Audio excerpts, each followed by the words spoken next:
18, 19, 20 হয়ে গেছে 50,000 কিলোমিটার আমার এই বাইকের রাইড। যাক, এই বাইকটা শুরু থেকে 50,000 কিলোমিটার হয়ে গেল। সাথে আছে আমার বউ, যাক তাকে নিয়ে 50,000 কিলোমিটারে পা দিতে পারলাম।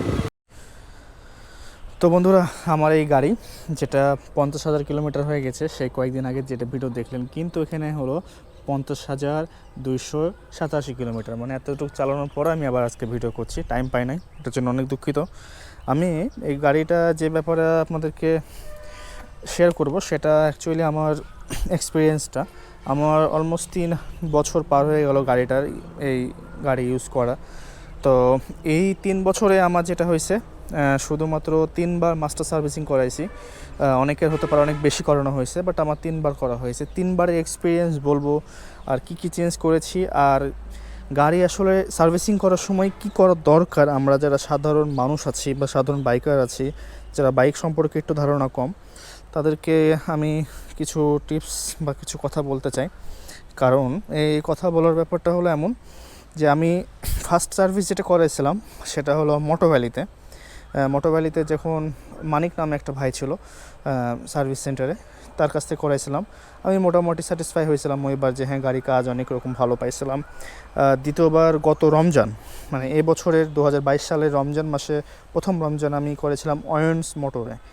আর লাস্ট গত মাসের আগের মাসে আর কি সুমন ভাইয়ের ওখানে যে সার্ভিসিং করানোর সময় যে জিনিসটা সমস্যার জন্য আমি গেছিলাম, আমার গাড়ির পিছে যেই সাসপেনশন যেটা, এটা অ্যাকচুয়ালি একেবারে কাজ করছিল না। যেই এভাবে যেই শেফটা আছে, এটা পাঞ্চ করছিল না, এটা যে ভিতরেটা যে কি বলে এটা নাম, যাই হোক, মনো সাসপেনশন যেটা, ওটা কাজ করছিল না।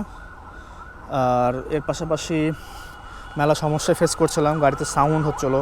তো আমি সেকেন্ড সার্ভিস যেখানে করেছিলাম মাস্টার সার্ভিসিং, সেখানে আমি কিছু জিনিস কিনে দিই।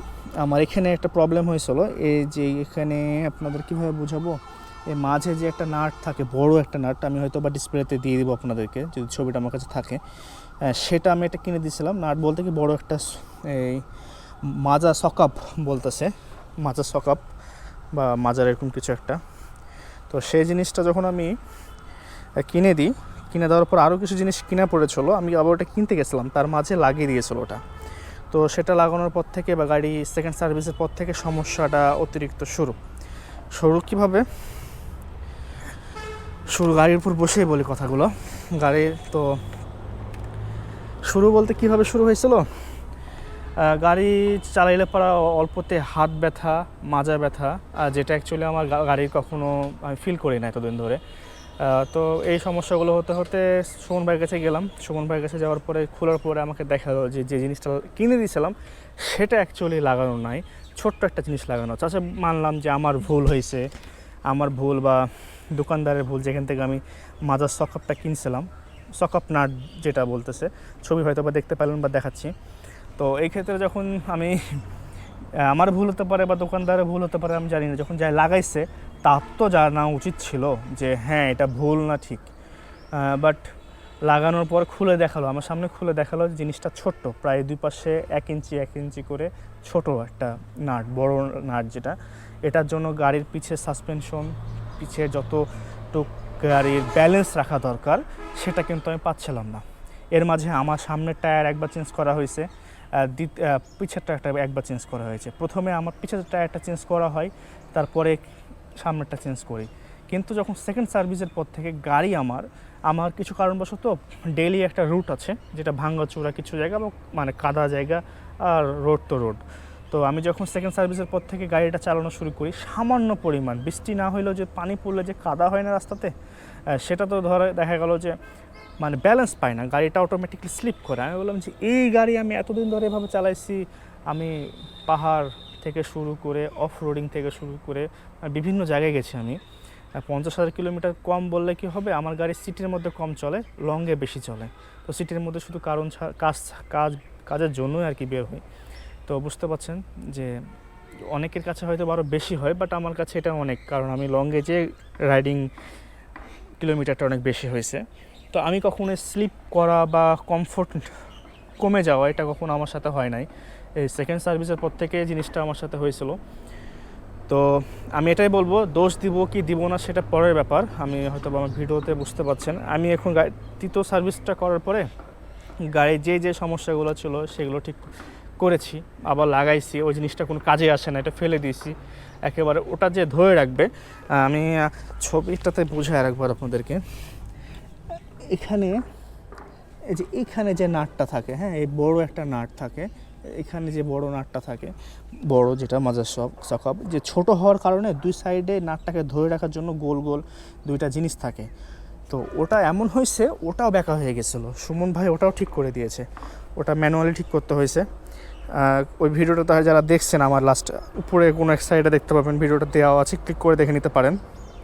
তো ওখান থেকে ওটা সমস্যা সৃষ্টি হয় এইটার কারণে। মানে একটা গাড়ির যদি ব্যালেন্সই ঠিক না থাকে, ব্যালেন্সটা তো মূলত এইখান থেকে শুরু হয় এ পর্যন্ত আউটপুট দেয় আমি যতটুকু জানি।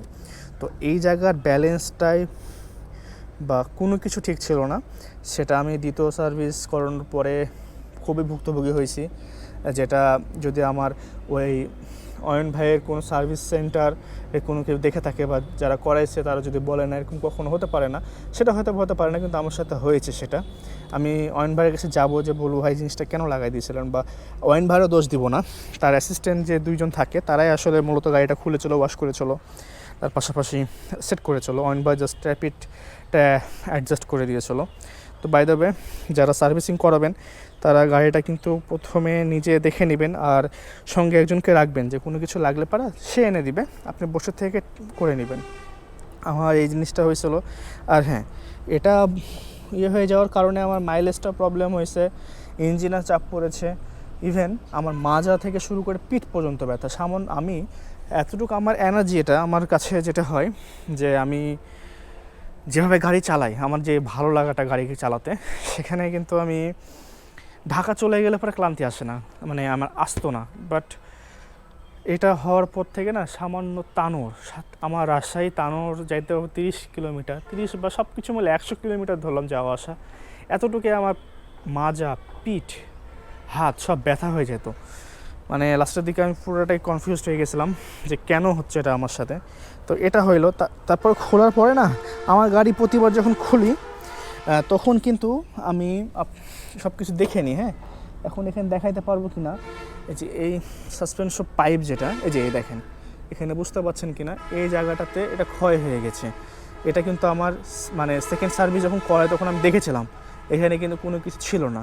তার কারণ হচ্ছে, এটা হতে পারে আমার অনেক গাড়ি চালাইছি এটার জন্য হতে পারে, কিন্তু প্রবলেম যেটা হয়েছে যে গাড়ির মানে কি বলবো, সেটিং যেটা পারফরমেন্সের জন্য যে সেটআপটা দরকার, যে মাপটা দরকার, এই অ্যাকুরেটভাবে গাড়িটা সেট হয়েছিল না। তার জন্য আমার কাছে এত সমস্যা হয়েছে, গাড়ির ক্ষতিও হয়েছে। আর গাড়ির যেহেতু ব্রেক শু, তারপরে সামনের অয়েল শিল্ড, এগুলো তো মোটামুটি ইউজের উপর ডিপেন্ড করে যে কয়েকবার চেঞ্জ করা, বা এটা আমার যেমন বেশ কয়েকবার চেঞ্জ করতে হয়েছে।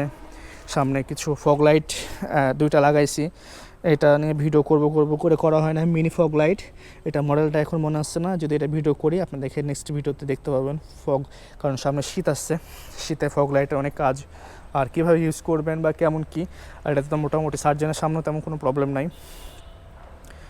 আর গাড়ির সব কিছু মিলে এই তো। আর কি বলবো, গাড়ির এতটুকুই বলতে চাই আপনাদেরকে। আবার গাড়িতে বসি, এতটুকুই বলতে চাই যে গাড়ি যখন আপনারা সার্ভিসিং করাবেন একটু দেখে শুনে যাচাই করে কারোর কাছে করাবেন।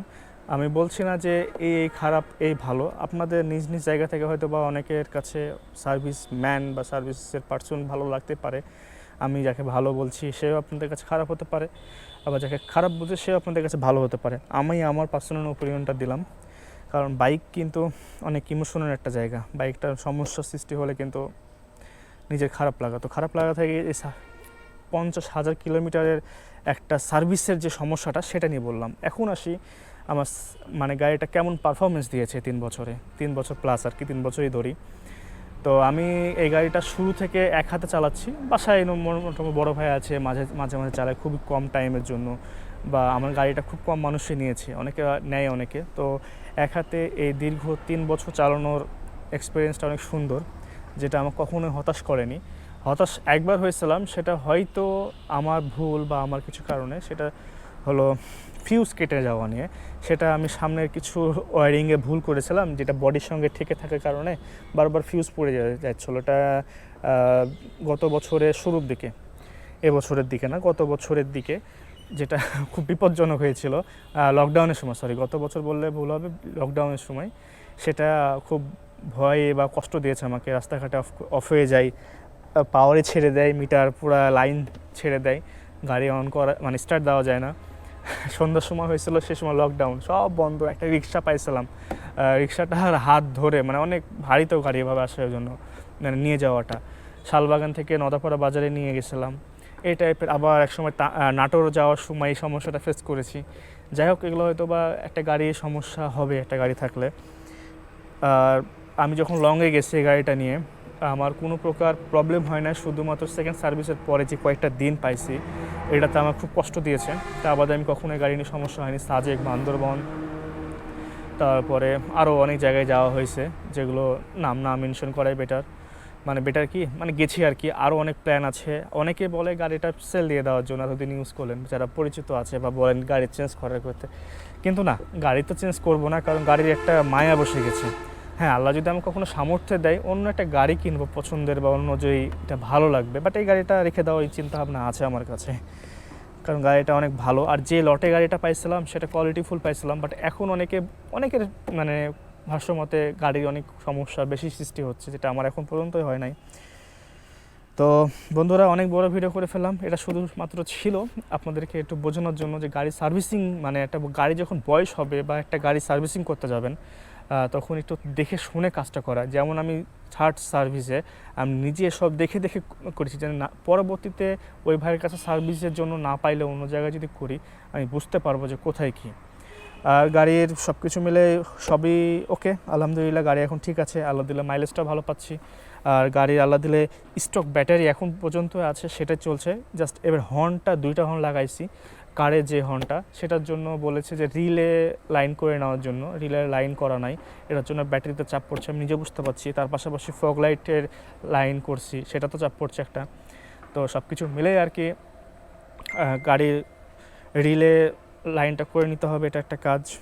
তেমন কোনো একটা কাজ নাই, এভাবে গাড়িটা চলছে, আমার সাথে চলছে। আর ভিডিও অনেক দিন পরে দিচ্ছি, যারা নতুন আমার ভিডিও দেখছেন আমার চ্যানেলে, তারা অবশ্যই সাবস্ক্রাইব করবেন। আর কি বলবো, সাথে থাকবেন। অনেক ভিডিও দেওয়া আছে, বিগত 1 বছর বা 7 মাসের মতো কাজই করি নাই সেভাবে, আবারও কাজ শুরু করব, শুধু মোটো ব্লগ দিয়ে না, ট্রাভেল সব কিছু মিলেই। আর এই তো, ভালো থাকবেন, সুস্থ থাকবেন।